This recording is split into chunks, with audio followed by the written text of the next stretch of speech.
বন্যা কবলিত এলাকায় ত্রাণ কার্যক্রম পরিচালনা এবং বন্যা পরবর্তী পুনর্বাসনের জন্য সরকারি বেসরকারি প্রতিষ্ঠানের সমন্বিত উদ্যোগেই নিশ্চিত করার উপর গুরুত্ব দিয়েছেন অন্তর্বর্তীকালীন সরকারের প্রধান উপদেষ্টা ডক্টর মোহাম্মদ ইউনূস।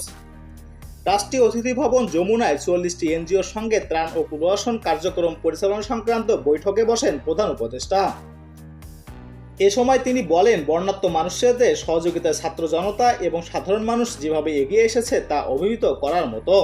বৈঠকে বন্যা আক্রান্ত এলাকাগুলোতে ডিজেল পাঠিয়ে মোবাইল টাওয়ার ও বিদ্যুৎ সরবরাহ কার্যক্রম নিরবচ্ছিন্ন রাখার কথা বলেন প্রধান উপদেষ্টা।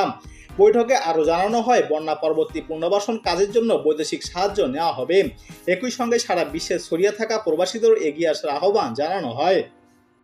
এর আগে প্রধান উপদেষ্টার উপ প্রেস সচিব অপূর্ব জাহাঙ্গীর বাসকে বলেছিলেন, সম্প্রতি ভয়াবহ বন্যায় উদ্ধার কার্যক্রম ও ক্ষতিগ্রস্তদের ত্রাণ বিতরণ করছে অনেক এনজিও। মূলত তাদের সঙ্গে বন্যা পরিস্থিতি মোকাবেলার বিষয় নিয়ে আলোচনা করবে প্রধান উপদেষ্টা।